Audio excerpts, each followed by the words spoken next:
hawak na natin ang ebidensya sa matinding revelasyon sa Hong Kong ng love team na EDC. Grabe po mga kalingap, VNC nagsabi na ng totoo. Ang tanong, alam na kaya ito ng magulang ni VNC? Mapapanood po natin maya-maya lamang ang ating ebidensya. Isa munang magandang araw at gabi sa inyong lahat saan mang sulok ng mundo. Special shoutout po sa mga EDC lovers dyan, mga EDC supporters.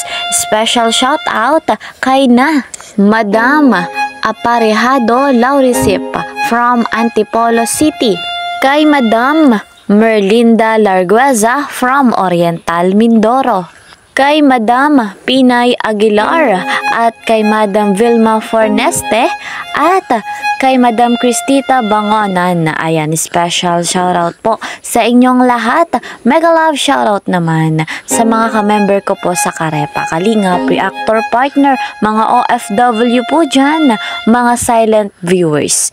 Mega love shoutout po sa inyong lahat. Ang pamilya Matubang ay patuloy nating suportahan, lalo na po si Kuya Val Santos Matubang at si Kalingap Rob, kasama ng kanilang may bahay, Ate Edna Vlogs and Jackie Tapia. Ang layunin po nila sa mundong ito ay napakaganda at napakabuti.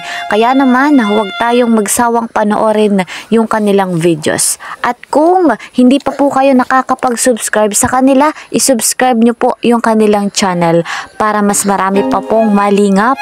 Ako naman, ang inyong lingkod, Kalingap Kiel, ay patuloy po na naglalambing sa bago po sa aking munting channel.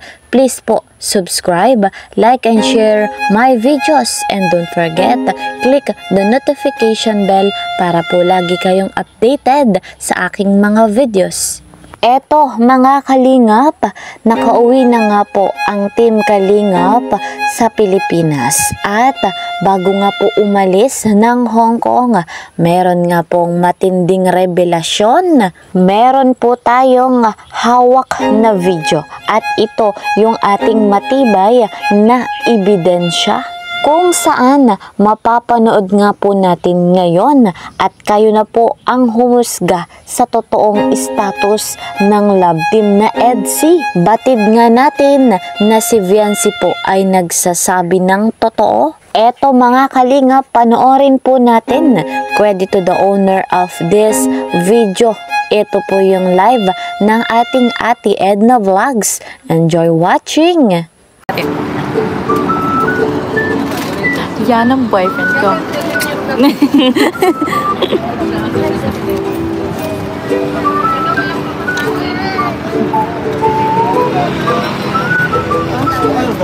Yan ang boyfriend ko. So, yun po pala ang boyfriend ni VNC, si Papa Eds. Sa inyong palagay mga Kalingap, grabe na ang status ng EDC to the highest level na. At kung joke man ito o hindi, masaya pa rin tayo sa love team na EDC. Kung totoo nga po, alam na kaya ng magulang ni VNC? Sa palagay ko naman, kapag nalaman ng magulang ni VNC, matutuwa naman po sila sapagkat suportado nga po nila si VNC, ang love team na EDC. Eto guys, nakauwi na nga po ang Team Kalingap sa Pilipinas. Kaabang-abang na nga po ang ribbon cutting ni VNC. Bangan po natin yan sapagkat meron na nga pong exact date na sinabi si Kuya Val Santos Matubang. Sa ngayon, ito po muna ang ating update. See you po sa next video. Ingat po kayo palagi. Bye-bye!